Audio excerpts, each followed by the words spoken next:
Okay, hello vinyl community, and it's particularly you that I have in mind with this video. So Rob Walker did a video, and it was 10 albums that he regrets buying, and it was really good. It was something a bit different, I suppose, and I suppose I admire Rob's honesty. I think I'm going to try and be as honest as I can here about the 10 that I have chosen. As you can see from over there, those boxes, they're all like that I've done in, taken to record fairs with varying degrees of success, I suppose you would say. So I thought I would go through them and like subjectively see if they really were stuff that I don't want, and re-listen to a few of them.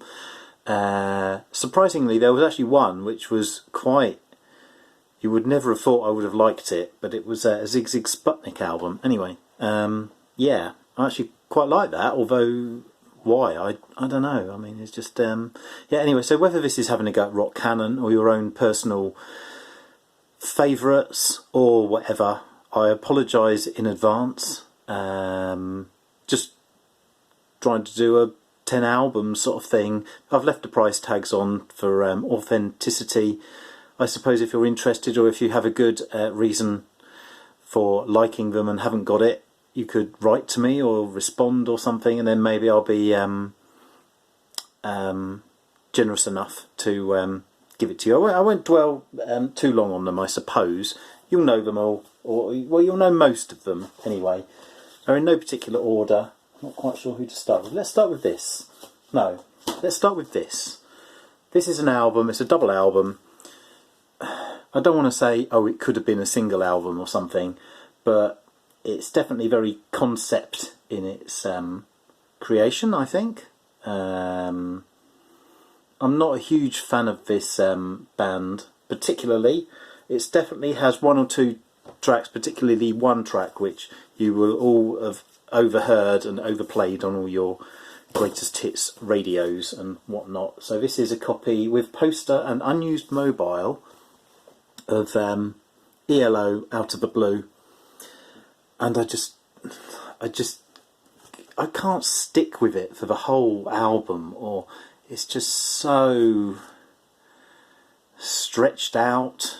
It's not even the production particularly that gets on my goat, really. No, it's or his voice or anything like that. I just think it's too darn long, really. You know, and that's from someone that thinks the White Album would definitely always have to be a double album. Right, this guy is a really nice guy. When I lived in Finland, he was doing the voice. And that is very charismatic, sort of funny guy. His band is called Hanoi Rocks. I have actually got a best of as well, which maybe I should have shown. I just can't get into them. I don't think the songs are that good. It's in that sort of rock 80s realm. Maybe not my chosen favourite of genres, I suppose. But this would have been early 90s indie dance, that kind of thing. This I think was our biggest album, and it's Doubt, Jesus Jones. The name just puts me off. I mean, you know, yeah, it's just not I don't know, just it's a bit dated, I suppose, with the little drum machines and whatnot. But then I wasn't really into poppies. Pop Elite itself either. I know probably Graham Watson for one will completely disagree. I don't know, just no, sorry. Okay, next one. I'm about to offend a huge amount of people, including let me see, definitely James Griffiths anyway. This is a classic album. Yeah, Prefab Sprout, Steve McQueen. I've tried to get into it, I've tried to like it. A couple of the tracks I suppose I don't mind, but I just... No, no. Sorry. In a far worse way, this isn't a that well-known album. They were known for a hit, which I liked at the time, as a taping records off the Top 40 Countdown, like late 1980s. This is the Ra Band. Now this album was 1981, so I can sort of understand it, but that whole jazz pop kind of thing in my book sort of ends up to a bit too elevator music, or for those of you who remember pages from CFAX or Teletext, it's just that sort of no, sorry, no. Okay, next one up.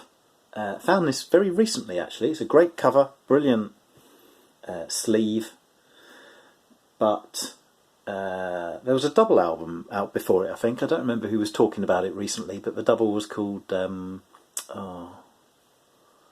was a double when they went all like bluesy and recorded it in America and or south of France and all that sort of stuff. So anyway, I'm rambling here. Some Girls, Rolling Stones. I just do not find it that great. I mean, Stones were so great in the 60s, and then no, I'm just not into it. But I mean, Miss You I find very irritating, I suppose. I can't remember the other ones on here, but you know, I gave it a try. Miss You. Some Girls, is it? I don't know. No, it's just not for me. Yeah. I mean, I could have chosen all sorts of things like Eric Clapton, I suppose, and you know, one of Phil Collins' albums maybe. Hello, I Must Be Boring, or No Value instead of Face Value. What was the other one? Oh, No Talent Required. Yeah. Someone else I don't particularly like, whether it's his voice or just something about his songwriting. Yeah, I'm sure he's singing about something interesting in a roundabout way. This has got the Veronica song on it. It's even got Paul McCartney, Roger McGuinn, T-Bone Burnett. You know,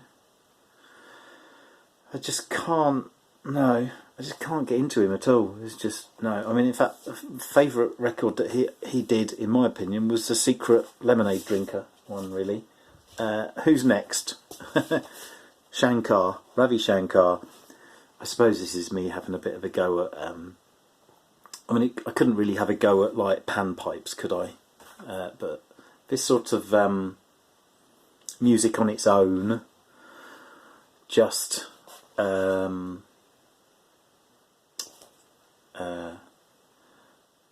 Yeah, I can't remember even. Yeah, no. Sitars, no, not on their own. No, I can see George Harrison did something with them and made it more palatable, but yeah, it's that whole world vibe thing. If they're fused together, like Static Traveller Alan did a video, was it even like yesterday, and it was Indo jazz, so it was jazz and Indian music like fused together. That's just so much more interesting, I think. Next one is now this guy, he left Roxy Music, and I like some of his ambient stuff. I'm sure I would like a lot of it, but this album, Here Come the Warm Jets, this is a repress actually of it with a download code and whatnot. I don't think it's that great. It's just meandering.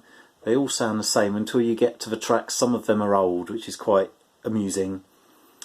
But no. You know, I read what it was about, and I just couldn't do it. This won't come as a surprise to you. This is a Yes album. Yes Relayer I don't mind too much, but this is Yes, and it's I mean, even in the liner notes it says like 5 tracks on this album are individual ideas personally arranged and organised by 5 members of a band. Cans and Brahms is an adaptation by Rick Wakeman. and then it goes on to say what they all are.